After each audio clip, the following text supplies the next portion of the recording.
I'm welcoming you back to the second half of our conference. So we're halfway through the day. I would now like to introduce our second keynote speaker, Professor Laura van Broekhoven, who's the director of the Pitt Rivers Museum. So we heard from Gavin earlier, who looks after this place, and Laura is just next door. And I'm sure you've all found the entrance to the Pitt Rivers Museum by now, which is also marvelous. Laura is also Professor of Museum Studies, Ethics and Material Culture at the University of Oxford. And as a member of the Colonial Collections Committee, she advises the Dutch Ministry of Culture on repatriation. Laura is an international authority on museum ethics and the development of new praxis in the field of ethnographic museums, especially with regards to redress and repatriation.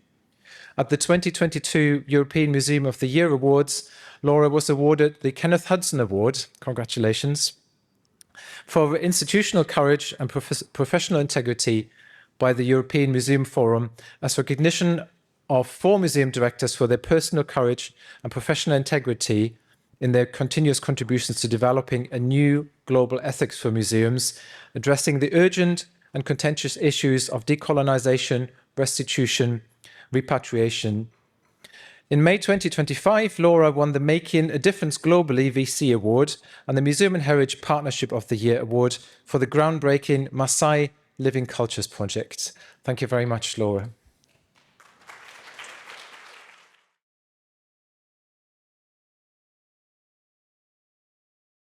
Thank you, and it's great to be just only having to go just next door. As you can see, this picture is from 10 years ago when I just started here, so I need to have a new picture.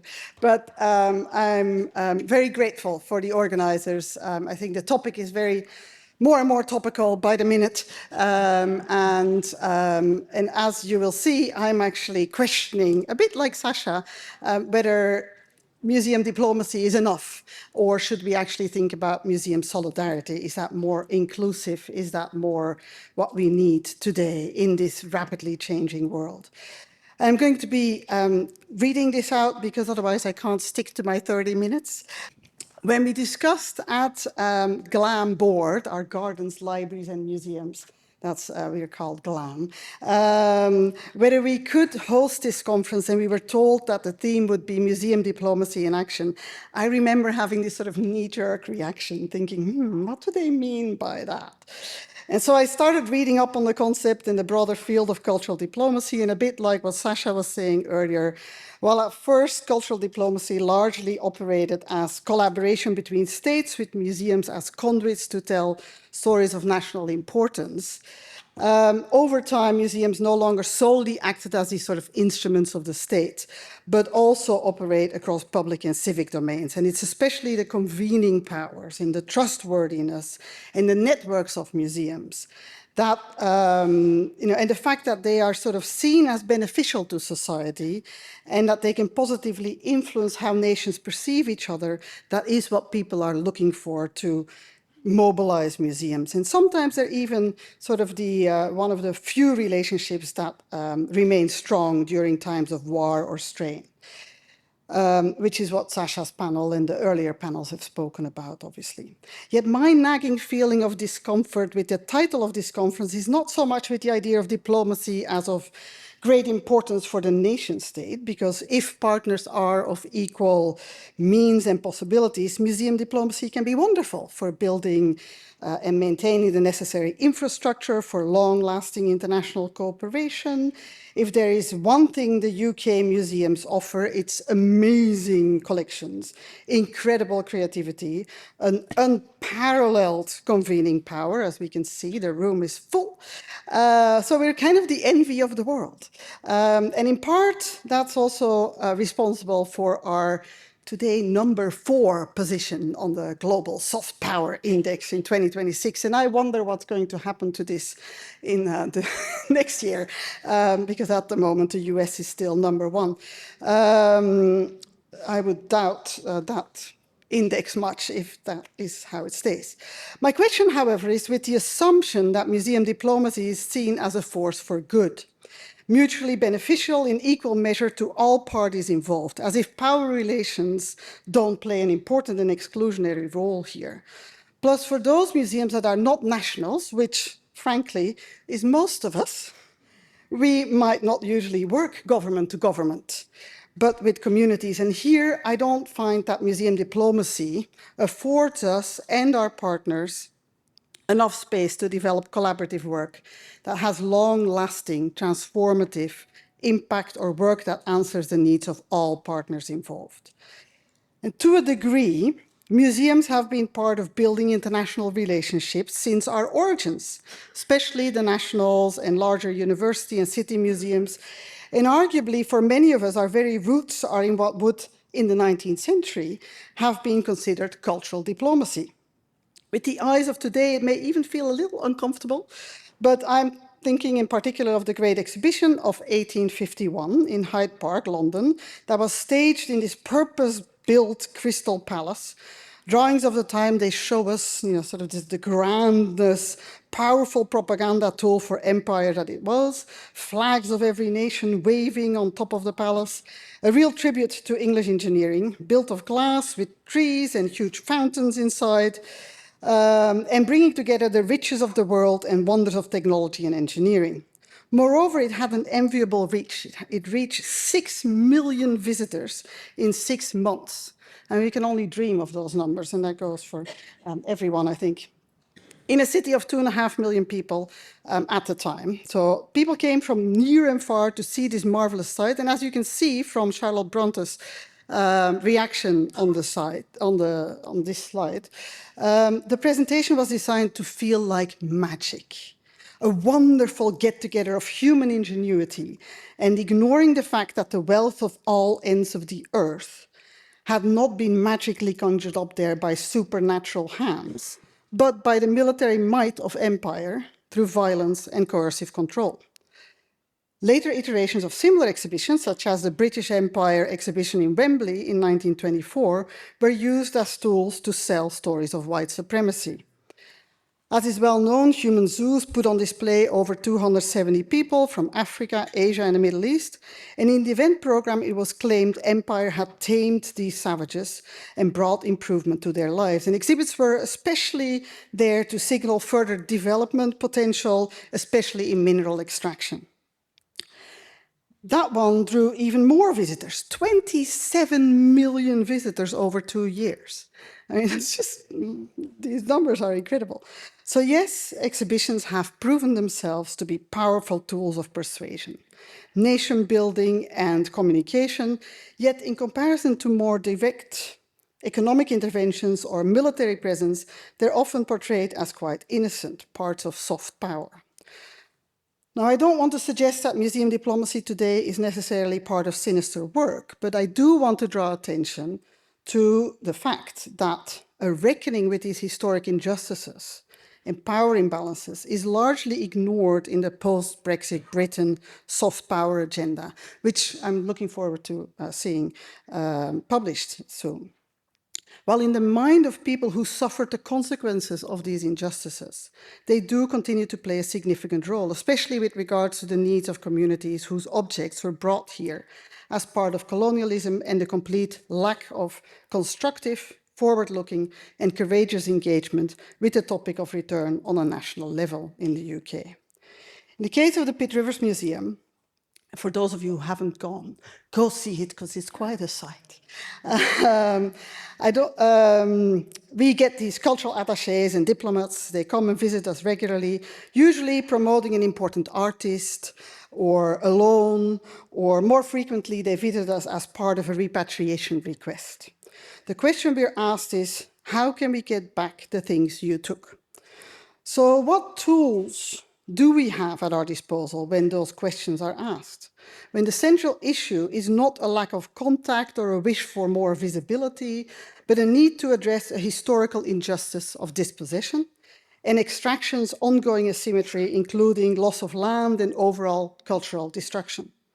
While in some countries, like the Netherlands, Germany, and Switzerland, policies and practices have been set up to respectfully engage with those sorts of requests and build relationships that are grounded in mutual respect, dignity, accountability, and integrity, the UK, diplomatically, has very little to offer museums. And that makes it hard for us to really engage in any honest museum diplomacy, as without addressing this underlying problem, traditional soft power tools such as loans and touring exhibitions and partnership agreements, they ring rather hollow. While I think all of us feel we have a responsibility to serve those that are the true knowledge keepers and rights holders to the material culture we steward. Currently, however, too many of us are forced to start museum diplomacy from an untenable position of unwillingness on a national level to acknowledge or take responsibility for the underlying historical injustices. And that's not something we as museums should want to even consider. It sets us up to fail. Our partnerships will be built on drift sands and we come across as disingenuous, even if that's not really the intention. And as a practitioner, this much is clear: we cannot use the tools of the Crystal Palace to heal the wounds of the Crystal Palace. And he's already been mentioned here with the same quote that Canada's enigmatic Prime Minister Mark Carney, as he said, "Nostalgia is not a strategy." Moreover, Indigenous communities hardly ever benefit from governmental level diplomacy, as more often than not, that kind of work is either led by the interests of the former colonizer nation state or by national governments that usually don't consider Indigenous people's rights front and center to their diplomatic needs. If at all, they're usually an afterthought. And as we've seen in the first panel today, and we will see in the next presentations, there's a role for museum diplomacy in the more traditional sense of loans, exhibitions, and other infrastructure. But for museums that keep belongings that deeply matter to communities, and in an ever-changing landscape of political unrest and increasing wealth and power disparities, I do wonder, might we dream bigger? Might we try to not just be diplomatic, but courageous? Can we go beyond two partners coming together to shape yet another exhibition and build towards real transformational change that seeks connection across difference, that plants a seed for collaborative work, that has the ambition to forge new futures? Not just a polite or a friendly exchange, or one that is clearly boasting how great we are, but something more profound. Something that enables a long-term regenerative partnership. And I take my cue here from the thinking around regenerative architecture. And it's not a reality yet, I hear from my critical architect friends. Architecture that doesn't just build something trying to be net zero, but that through its designs, the tools, materials, and building blocks that it uses, regenerates the environment, makes it fertile again, and creates spaces that support social cohesion while also regenerating the soil and oxygen that feeds life. Regeneration is important in that sense. And internationally, there are some exciting examples that enable much more than a lingering moment of national branding. Here we see work with long-lasting legacies developed through multi-year investments supporting Indigenous-led work that foregrounds revival and social justice from a framework of solidarity. And when I speak of solidarity, in this sort of world of global polycrises that are all interconnected, I think also of the moments where on our front line, public outcry was asking us for solidarity, such as the 2020 Black Lives Matter protests, the 2024 Gaza solidarity encampments of students on the lawn, crises that are, yes, I think I'll mention it later again, crises that are far from over, and where we as museums could have played a more prominent role. Astra Taylor and Leah Hunt Hendricks, in their book Solidarity, and I can't sort of promote this enough, I have no stake in this, but it is the book that in 2024, when it seemed like we were already living a difficult moment, was giving me hope. In their book Solidarity, define solidarity not as a sentiment, but as a practice of building durable alliances across difference, grounded in shared struggle and institutional commitment. And Inouye, in the Boston Review in 2023, emphasized that solidarity, rather than presupposing harmony, must set itself up in such a way that it can endure conflict It can endure disagreement and asymmetry.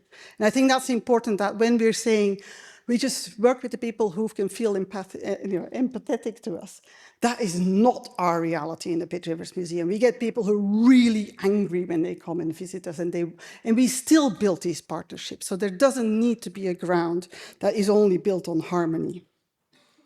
These ideas around being able to, how you can develop solidarity as a practice, durable, with courage, strategic organizing, flexibility, these ideas, they offer opportunities for museums like ours, struggling with the problematic histories of becoming of our collections, to invest in relationships from a position of solidarity.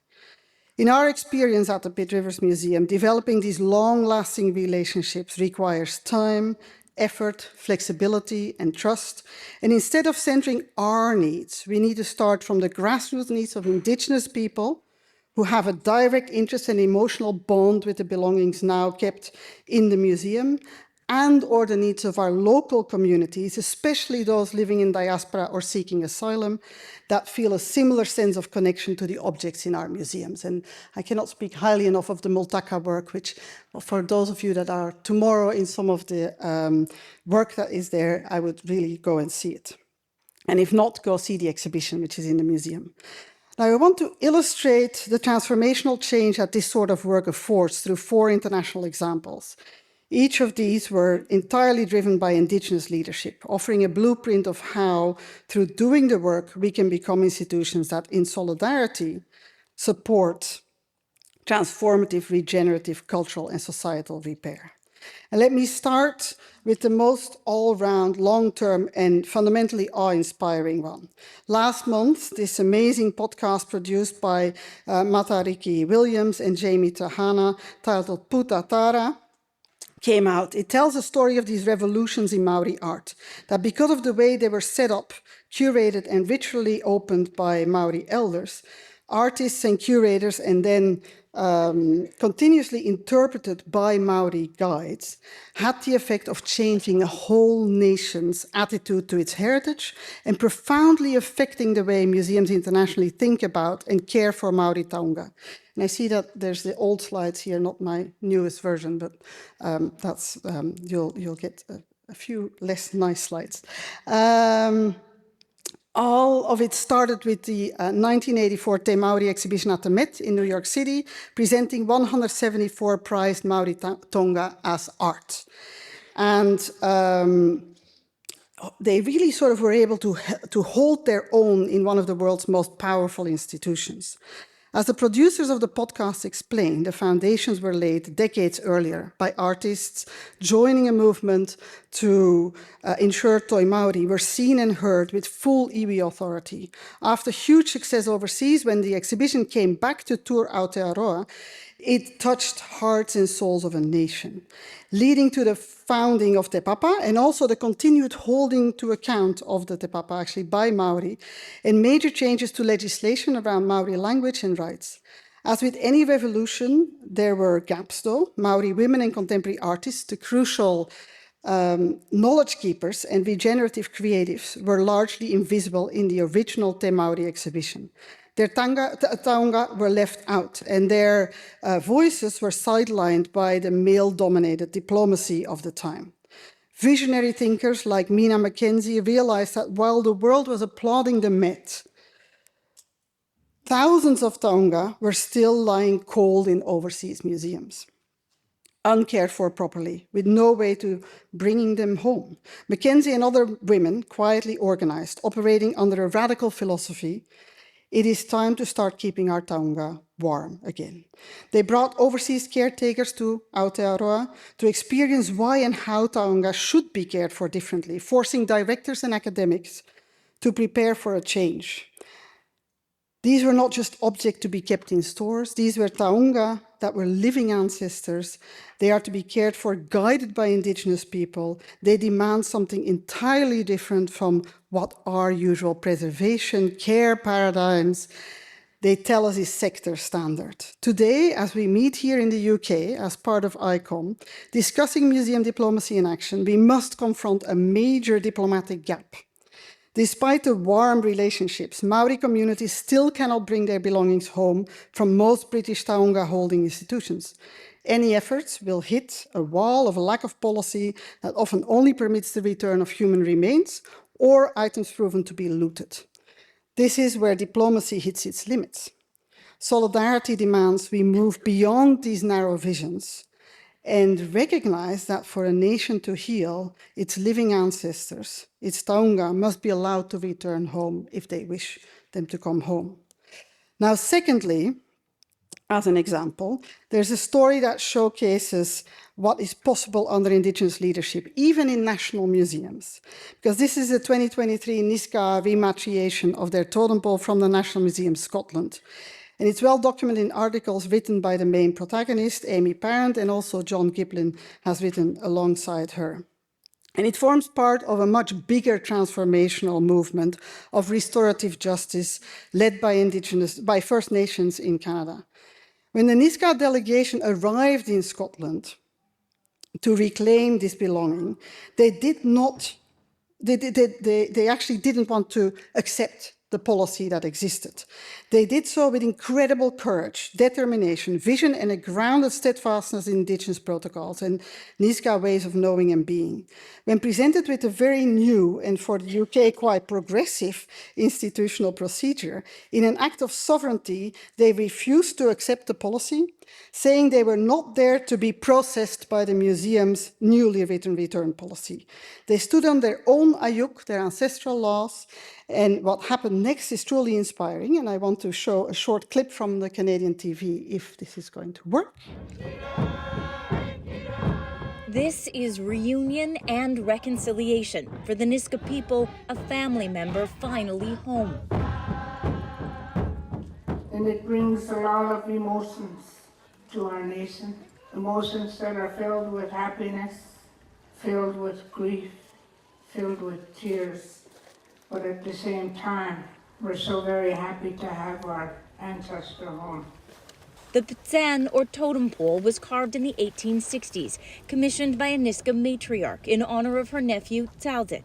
He was just protecting his own home soil, and he got killed in battle when they were fighting. The nation says it was stolen by a Scottish ethnographer and sold to the Scottish National Museum in 1929. A mission to get it back 2 decades ago failed. The museum says when a new delegation visited last year, things had changed. There has been a really strong shift to really starting to actively engage with the legacy of colonialism in our collections, and that includes working with and listening to the voices of Indigenous people. It's a phenomenal project because it really showcases how, through the actions and Indigenous-led process, the museum is actually able to do something that was almost impossible to imagine. They were able to move the totem pole with the help of the Canadian military back to Niska land, where it then actually was received as an ancestor, welcomed home after nearly a century. And it also shows that it went to a museum where there's more place for more totem poles needing to return. And so they've already let governments know that that's coming. Now, I want to go to the next example. No, just to say, around solidarity and museum solidarity for the Canadian case, I would argue that their museum solidarity was found in the museum's willingness to stay in that friction.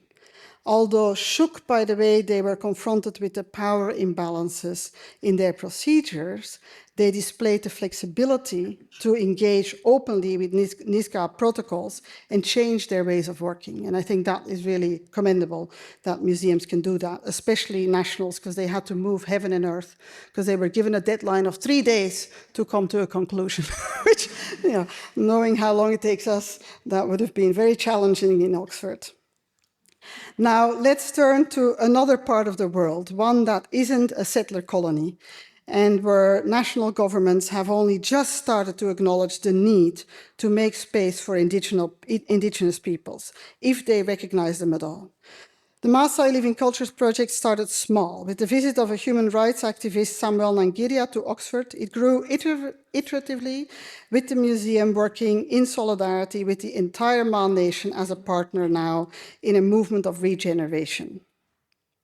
During a series of visits of Ma delegates, they identified 5 belongings that were in need of redress. And although in museums we are trained to trust our historical information, however fragmentary and biased, over any other way of knowing, in my epistemology, these are not objects, they are belongings and items of inheritance that connect lineages. Their loss can be a source of intergenerational trauma and they disrupt social harmony. And to address this, we were asked by the Ma Nation spiritual leader to participate in the traditional political, as part of their sort of framework of Osotwa. And that's a sort of relational reconciliation and healing framework, which is really part of the Ma justice system, where wrongdoing leads to social fracture. And rather than punishment or exclusion by imprisonment, for example, wrongdoing requires repair through ceremony. And in this case, the Ilata Ongero ceremony, which is done when a human was killed. Relationships need to be reestablished between those that have killed and those that have lost. And they're reestablished by participating in the ceremony, which includes the herding of and handover of 45 cows per family. So in our case, that was 245 cows. And a sitting together and listening to the family to really reestablish relationships.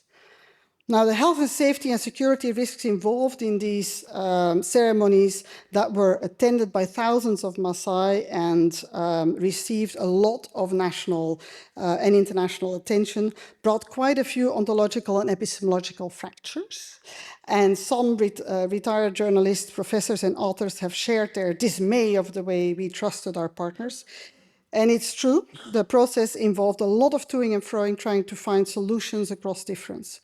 The Ma were faced with the reality of 5 objects that were causing ongoing distress in their in the Ma nation from a Ma perspective. However, to just try and get their belongings repatriated made no sense for them. So it would not have led to true reconciliation for the family or revival for the nation. So instead, they worked towards Osotwa, re-establishing relationships with each other, with nature, and with the ancestors. And acting from their own way of being, they decided the object should stay in Oxford as an everlasting bond, creating a form of relational accountability. But the true outcomes of the process were even broader. The project acted as a springboard for transformative political change, leading to the re-establishment of the Orkiama, an autonomous forum for Ma governance that was banned by the British since 1919. Through unprecedented community organizing, they reunified 25 sections across Kenya and Tanzania. And most remarkably, it also started a movement towards gender equity, adding 25 elected women leaders to the normally male-only Orkiama. The impacts of museum works, therefore, done in solidarity, have the potential to ripple far beyond the museum walls. And as Mokombo Oles Simel, who's the Oloiboni, the Laibon, the spiritual leader of the Maasai, these actions are not just about 5 objects, but they are about healing the planet. Now, there's another example that I was going to speak about, which is of the Naga, but I understand my time's up, so I'm going to skip that element. Which is a shame, because it's amazing work that they've done, really sort of organizing the community. But I do want to say something about the Naga Oxford Declaration on Repatriation. This whole process was led by the Naga themselves. And like the work of the Maasai that situates itself as not just being of importance for the Ma nation, but for all indigenous people in the planet, the Naga Declaration also references this. We extend our solidarity to fellow indigenous peoples across the world who seek to undertake a similar journey of repatriation in the hope of bringing decolonization, justice, and peace, not just for ourselves, but for humanity. Time does not allow me to go into further details, but the 5 statements that they've made really sort of show how this shift of museum diplomacy, where museums give back as a gesture of charity, to museum solidarity, where the museum recognizes its depth and supports the community's own journey of healing. In all their publications and gatherings, that's what the Naga have indicated, that that's what they felt on the one hand, and that's also what they wish to see, an imaginative sort of continuation with, as a continuous process of generating meaning that has a role to play in intergenerational cultural activism and regeneration in solidarity, as Dr. Tsudir writes in the Morning Express. Now, to conclude, to get this right, I think you will have seen, requires iterative practice. It needs flexibility, plasticity, built into our processes so that we can learn and change and adapt and modify as needed, as part of a process of becoming. In a world of interlocking polycrises, that's what we are going to need. And as COVID and the war on Gaza, Iran and Lebanon shows, everything is connected and we are increasingly interdependent. And we are also all humans. We could work together in solidarity, care for each other, for a planet full of precarity. To do that, we will need each other more, not less. And given the worsening misinformation and polarization, trust may be harder to sustain. With that in mind, I would suggest one possible path forward. We don't abandon diplomacy, but we reground it in practices of repair, of care, and long-term partnership. So our relationships can be profound, future-oriented, and regenerative. The Dutch example shows how national frameworks can support this shift, but institutional leadership can also play a critical role, even in the absence of comprehensive national policy. Solidarity gives us a space to build on learning, to modify and to correct. It's the move from the narrowness of diplomacy to the expansive work of keeping the Taonga warm, the protocols grounded, the bonds everlasting, and the process continuous. Thank you.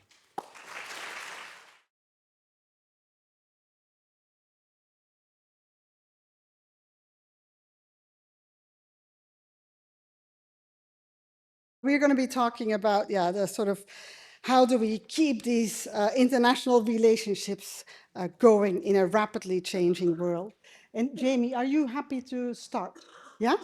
So Jamie is a research fellow at the University of St. Andrews and treasurer of ICOM, working at the intersection of academic research and community practice, and he has led award-winning international museum exchange projects, including youth and climate-focused transnational initiatives. And you're going to be talking about this sort of project on shared island stories. So I'll ask if you can go ahead and...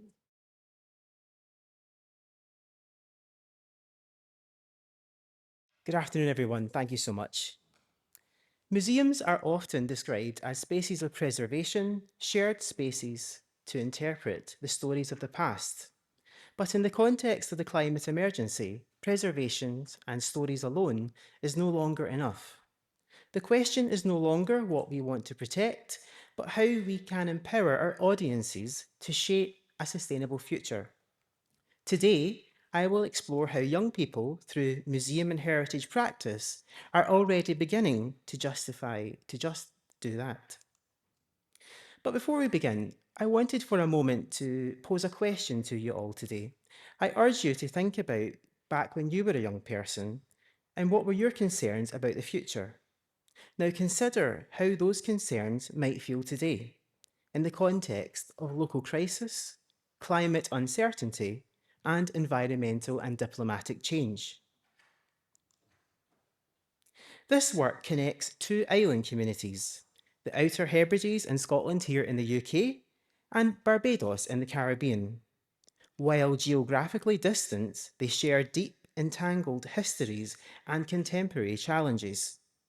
The young people involved from these island communities are using their cultural heritage as a powerful tool in a rapidly changing world.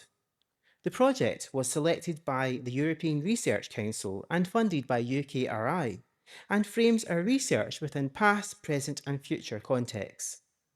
This work explores the future through a transnational youth exchange led by the University of St Andrews in partnership with the Barbados Museum and Historical Society. A series of workshops, hybrid and in person, over 3 years, with over 100 youth participants, and 2 in person physical exchanges for 12 young people between the islands, placing collaboration, local knowledge, and youth leadership at the core of our research. What we are seeing is a global crisis experienced through very specific local realities experienced by young islanders. The Shared Island Stories project places young people from these frontline communities at the centre of heritage, practice, and protection within the framework and cooperation of the Barbados Museum and Historical Society, as well as local knowledge holders. Island communities are at the front lines of environmental change, where the climate is not abstract, but it's lived on a daily basis. Rising sea levels, coastal erosion, biodiversity and heritage loss, as well as depopulation in the Hebrides and overdevelopment in Barbados, is reshaping the daily life for our young people and youth participants. These realities are at the heart of the Shared Island Stories Youth Exchange. This includes the climate emergency, island vulnerability, the marginalisation of youth voices, and cultural heritage at risk. These challenges do not exist in isolation, but rather they intersect and reinforce one another. The issue is not about a lack of participation, it is participation without power. It could be argued that museums have been successful at participation, but far less successful at redistributing power to our audiences, particularly young people, involving them in decision making, outreach, and curation. Young people are often positioned as audiences, invited to participate, but rarely to lead. At the same time, museum collections remain underused as resources for engaging with contemporary challenges. This creates a disconnect between heritage and future making. This is what the Shared Island Stories tries to intervenes. Through this work, they have been fostering a new museum climate action hub in Barbados, achieve seats at the table in decision-making boards in Scotland, and collaborating with traditional knowledge holders and landowners to document sites of cultural significance, foster slow tourism initiatives, and develop a comprehensive educational toolkit for youth groups and schools. The project connects Scotland and Barbados through a youth and community-led co-produced transnational exchange. It is grounded in the idea of a sense of place, drawing on the work of Professor Peter Davis from Newcastle University, recognising that heritage is rooted in lived experiences, memories and environment. For young people in our research, place is not simply a location, it is their identity, their belonging and their future. What I aim to suggest here is not simply a case study, but rather a model of how museums can operate as youth-led, relational platforms for climate action to safeguard our shared cultural heritage. These exchanges are brought about young people together across geographies in different locations, creating a space for dialogue, reflection, and shared learning. Conceptually, this work has been grounded by Glisson's idea of relationality, that identities and histories are formed through connection. In this context, these islands are not separate, but part of an entangled history shaped by the colonialism of the British Empire, and in particular Scotland's role within that, climate challenges, and the creativity of our modern-day communities. What we see here is renationality in action. These connections are expressed through culture and practice, linking local knowledge to global understanding. From Harris wheat to rum distilleries, practical knowledge is being passed down from generation to generation. And through our shared response to environmental change, where heritage, history, and sustainability intersect, young people visited 2 powerful symbols of heritage and sustainability: the historic Morgan Lewis windmill in Barbados and a community-owned wind energy site on the Isle of Lewis in Scotland, one rooted in colonial exploitation and extraction, and the other in renewable futures together sparking vital dialogue for young people on justice, resilience, and island self-determination. Methodologically, this work has been grounded in critical pedagogy. Specifically, critical pedagogy approach informed by Paulo Freire. This moved beyond one-way knowledge transfer towards dialogue, co-production, and mutual reflection. Young people are not positioned as passive learners, but as knowledge holders and contributors, working alongside curators and community leaders. This enables action grounded in lived experiences. As one young person, Bem, from Barbados put it, our struggles aren't new, but learning from our elders gives us the strength to face today and protect our future.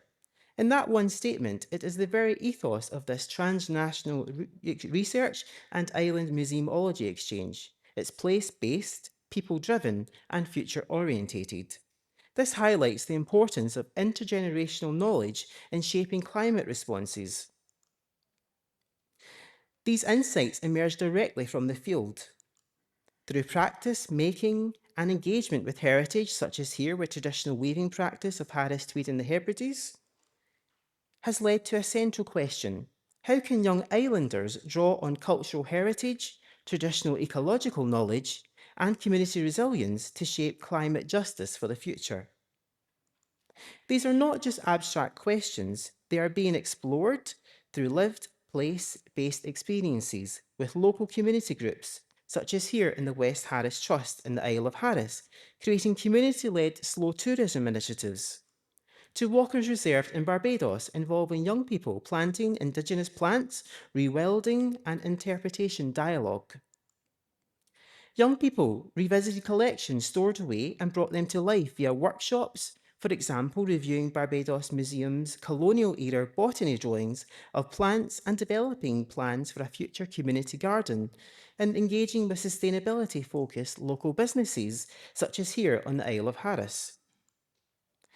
Museum diplomacy. This brings us to museum diplomacy and the importance of good working relationships with all stakeholders and partners involved, from colleagues to community groups to NGOs, and crucially, between the generations old and young. Museums must be understood as diplomatic spaces not only by our political leaders, but by our communities too. Not only by enabling exchange, but fostering shared understanding across context. Ever more important in today's rapidly changing world, mutual respect is key. In this process, young people can act as cultural diplomats, shaping connections, knowledge, and futures for their community. And let me finish with this. Museums, especially in island context, must become more than repositories of the past. As curators and museum professionals, we must have the courage to create spaces where young people have the authority to shape the stories we tell about the future. In doing so, museum diplomacy becomes lived, relational, and future-facing. And from island communities, we are learning how to shape our futures, build lasting partnerships, reflecting on our shared past, stories, but equally creating a shared future together. Thank you very much.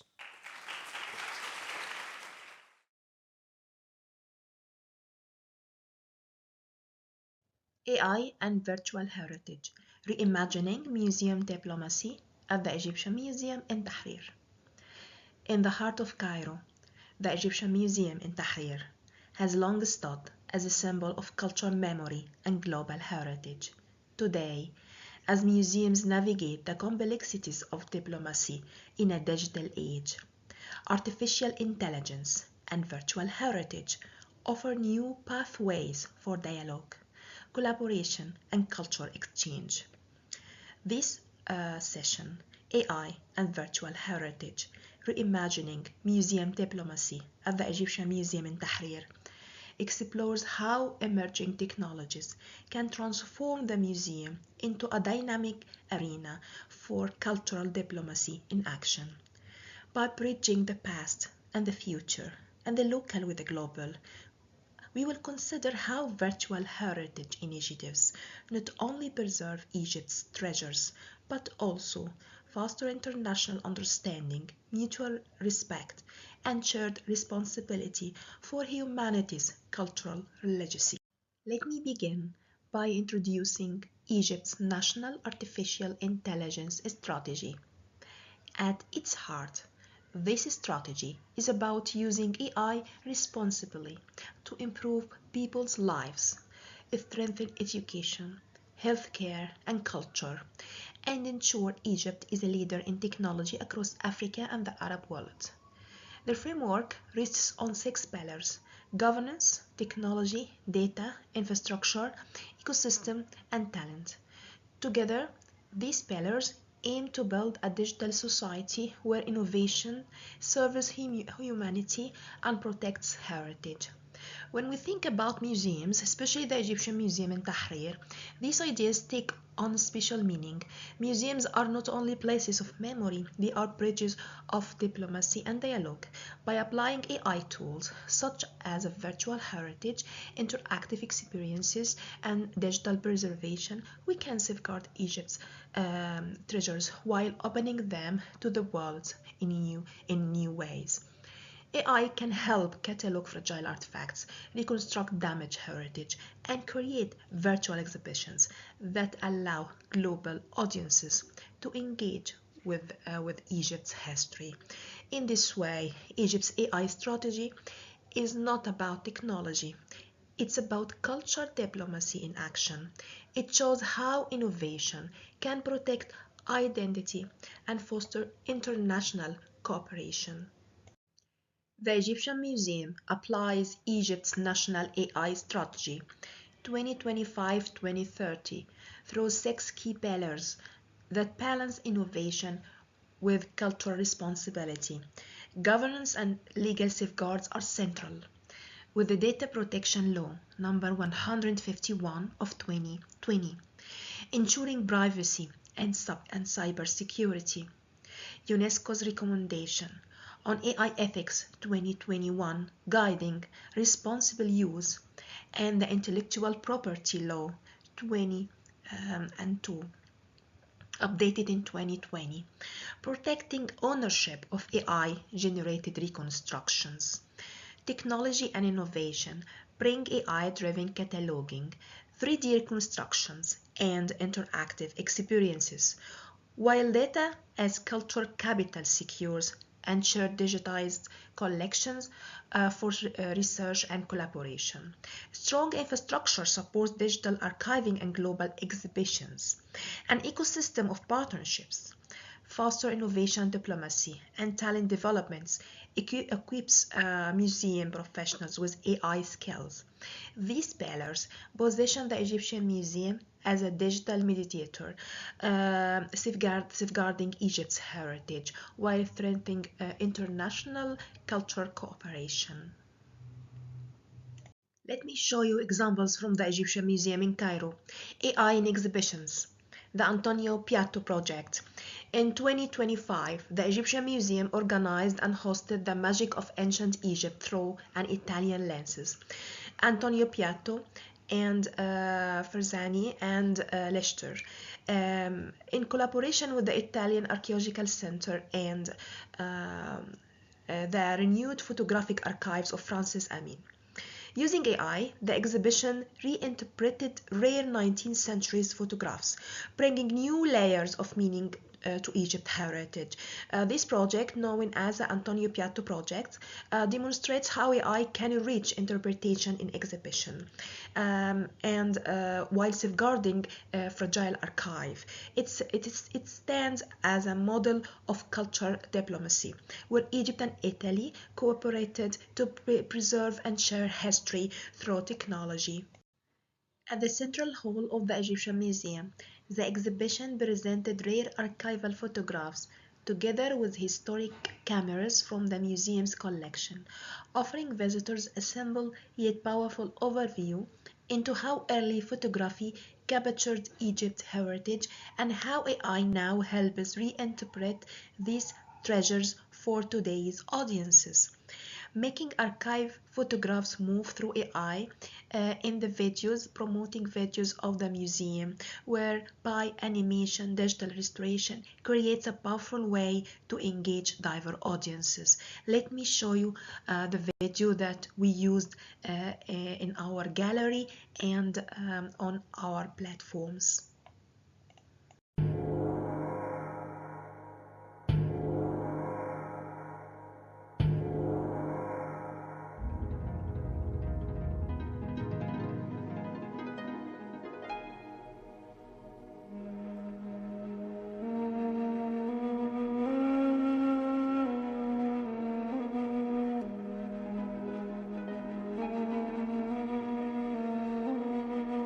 Another example, the virtual heritage experience, a digital bridge between Egypt and Italy exhibition at the Egyptian Museum in Tahrir. The project allows audiences in Egypt and Italy to share in each other's civilizations and heritage sites, supported by the Italian Embassy in Egypt, and uses 2D animation and 3D reconstruction and interactive virtual reality.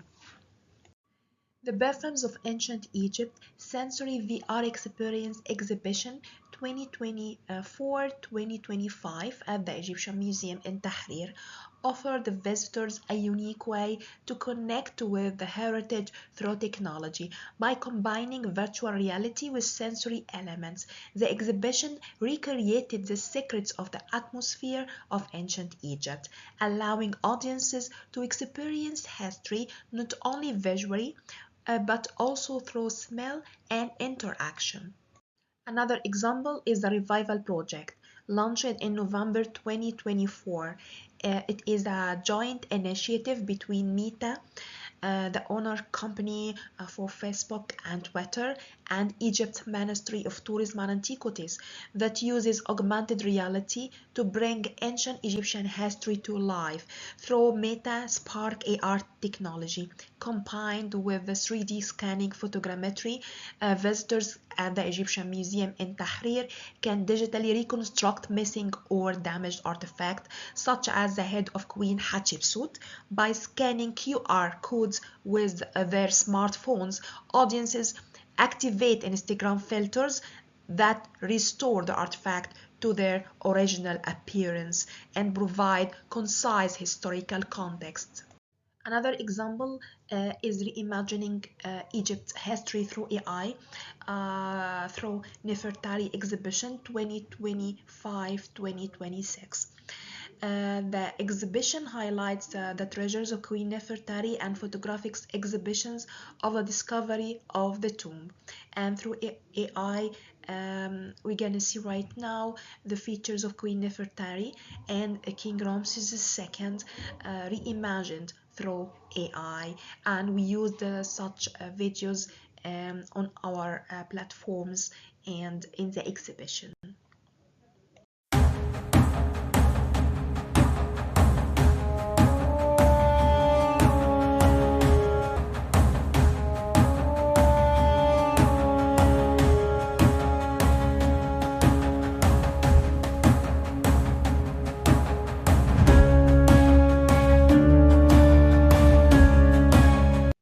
One of the pillars of the museum's AI strategy is AI in education, shown through the Children's Museum at the Egyptian Museum. With projects like the Lego Museum, AI helps make history fun and easy for children by connecting ancient Egyptian stories with playful building blocks, and AI is used to design interactive experiences. In conclusion, the future of AI in museums means using new technology carefully and responsibly. Museums must keep history accurate while adding AI tools that make it easier to understand. Clear rules on ethics and ownership of digital heritage are also important.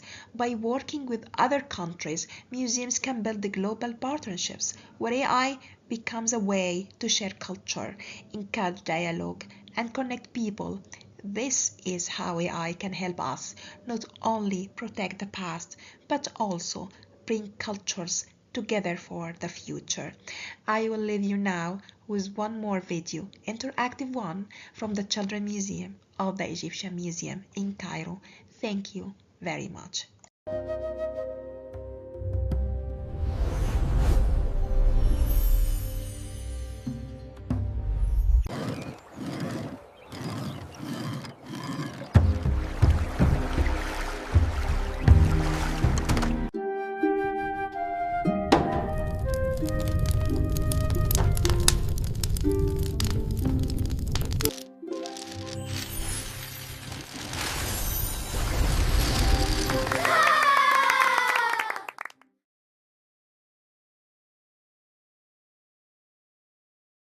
Yes, I'm the director of the Cultural Protection Fund at the British Council. It's a real pleasure to be here. Thank you to ICOM UK. It's also an honour to be sharing this space with Dr. Amin and Laura and Jamie as well, so thanks very much. I actually find it quite overwhelming to think about how much, collectively we've got influence on how cultures and identities and histories are presented globally. And then also to be talking about a rapidly changing world, which could mean lots of different things, both like positive and negative. I've got some slides as well. If they're available, I can put them on and talk through them. There we are. So yeah, I'll present a bit about what I and my team does and how hopefully we fit into the topic of this session. So first, just to explain what the Cultural Protection Fund is. The fund was launched in 2016 in response to the deliberate destruction of heritage in Iraq and Syria at that time. We were grown from the UK and naturally were influenced by a UK model from the Heritage Lottery Fund and other key contributors.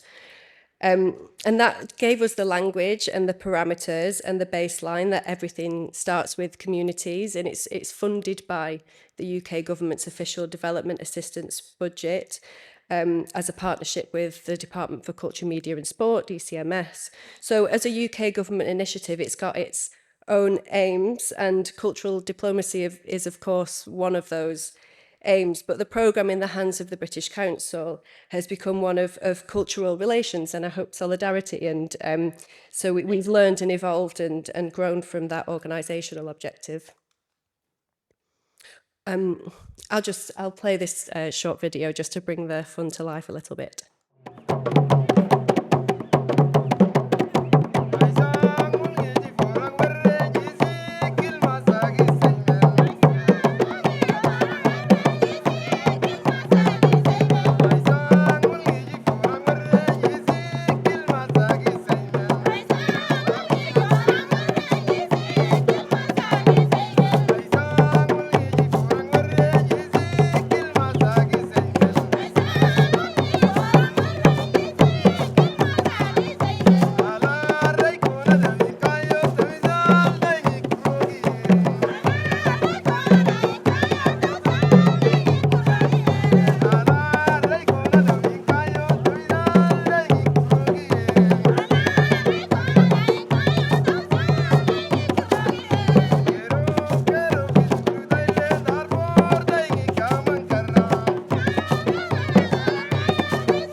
We can share that video later, but it's really just to show you the projects in real life and bring a bit of humanity to them. That's why I play that video. I'll just talk quickly about what we do and first actually where we're at. So we've just begun a new 3-year programme until 2029 with another open call, and we're designing that at this moment. On the funding, like in our 10 years that we've been around, we've awarded over £60 million to 175 projects across 20 countries in places where tangible and intangible cultural heritage is heavily threatened by conflict, instability, climate change and extreme weather events. We're not exempt from the official development assistance spending reduction, and so the renewed programme is going to operate with a reduced budget. Sasha said this morning, how do we do this cultural diplomacy when money is being moved to things like defence? And in the case of the Cultural Protection Fund, with optimism and determination, through gritted teeth slightly, but still we continue. Just in the new era of the fund as well, we will be, alongside the open calls, we're going to have a Culture in Crisis programme that was previously led by the V&A, it's an event series, and through that we'll just explore topics which are relating to culture in crisis globally, as well as a online accessible database of cultural heritage preservation projects. More on that soon as well, because we'll be launching it under CPF stewardship in the next few weeks. We're also still supporting some of the most urgent need for heritage, particularly in current conflicts, such as in Palestine, in Lebanon and Sudan. A little bit about where we work. I would just before we do that, just following on from what I said about it being about people, and in that video we say it's putting people at the heart of cultural heritage protection, and that's quite the tagline, and it can come across as a little bit insincere, but we really do encourage people-centred approaches, and I can't deny the power imbalance that we have as a UK funder working in vulnerable places, but we are aware of our influence, and we do what we can to address it. So to just kind of explain how we do that in practical terms, it's about the relationships that we have with our projects. When there are successes and failures and unexpected challenges with projects, they have a named person that they talk to. Yes, there are forms to fill in, it's public money, but also they get to discuss things on a one-to-one basis, have a relationship, have that kind of human connection, and it becomes sort of a bit less funder granty and more peer-to-peer. And that seems like a really obvious thing, but actually that genuinely does work and makes it a more people-centred programme. And those relationships are all the more important when you look at some of the places where we work. So we cover Middle East, North Africa, East Africa and South Asia. And I always say this, our best asset is the local presence that we have, the expertise of our British Council offices that are on the ground in each of the target countries. And that allows the projects to have really meaningful involvement of local organisations. That local expertise is important, and I always share this slide to show that in the beginning of CPF, the majority of cultural protection fund projects were led by UK organisations, and now the majority of projects are led by organisations that are based in the target countries. And we're really proud of that development, because as much as the international collaboration is important, and it continues to be, and I'll hammer this home as well later on, it's not more so than that local decision making and leadership. Another development over the 10 years of the fund, just how much we've seen the protection of intangible cultural heritage and how that's grown over time. So, now 60% of projects include the protection of things like languages, music, traditions, memories, stories of communities. And we're responding to demand, so that is what people want to protect, and that's what's important to people. I've only got this one slide to talk about all of the case studies that we've got. But there's a range of ways that CPF has supported museums. So one of the first projects we awarded in 2016 was the completion of a new museum in Basra in Iraq. That was led by a UK organisation. We've supported the development of community museums in Sudan, led by a UK architecture firm, work which has been dramatically impacted since the most recent conflict erupted 3 years ago, I think almost to the day. In Bangladesh, the Virendra Research Museum has been working in partnership with Durham University as well to strengthen capacity for local heritage professionals in preservation techniques, documentation and storytelling. So that's where these international partnerships are really important for achieving protection aims for the museums. If you want to see some in real life, by the way, one of our CPF projects is here. Kashif, who asked the question before, he's at the back, who runs a CPF project in Pakistan, and they have an exhibition at the University of Cambridge Festival, which is on Saturday. So if you're around, please go and see that. There's also, most recently, we supported a museums exchange between the UK and Kenya, which included Pitt Rivers Museum, plus lots of others in the UK, having an exploration between UK and Kenya about accessibility, about how data can be shared, and how communities can drive the discourse for museums and their collections. And I think this conference is It's a really enlightening statement of like what willingness and openness there is to explore international partnerships, and I'll be around all today and tomorrow if anybody wants to come and chat about that. I think I'm running out of time, so I'll just say that it's our 10th birthday in June. We'll be putting out some new calls for the fund, as well as celebrating the achievements we've had to date, so please watch this space for that. And Culture in Crisis, like I said earlier, we'll be launching. I've put up an email address there so anybody can get in touch if they would like to. Yeah, it's a real privilege to be invited into this space to collaborate with you, so thank you very much again.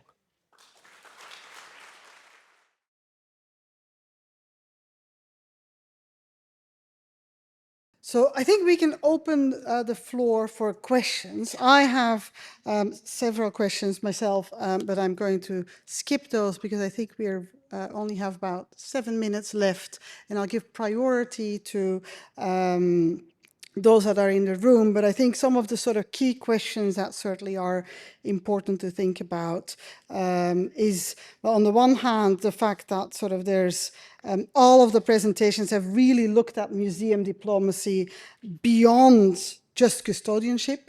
So it's really looking at the shared island stories, museums as civic platforms for youth-led climate change and action on climate change.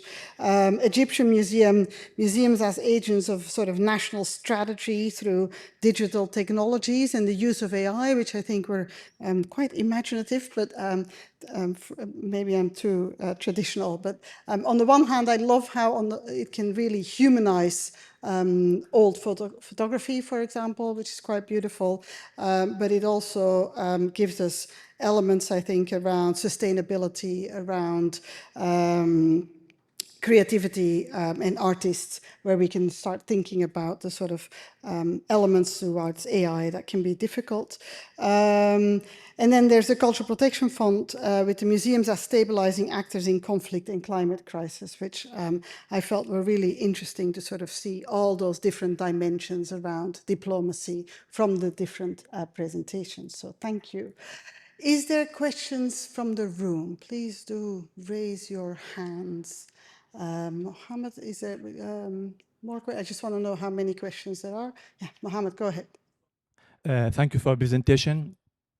So as we are staff in the museum, we are link and we are intermediate, or we are bridge between cultures and objects and museum. But we are as well ambassador for our country.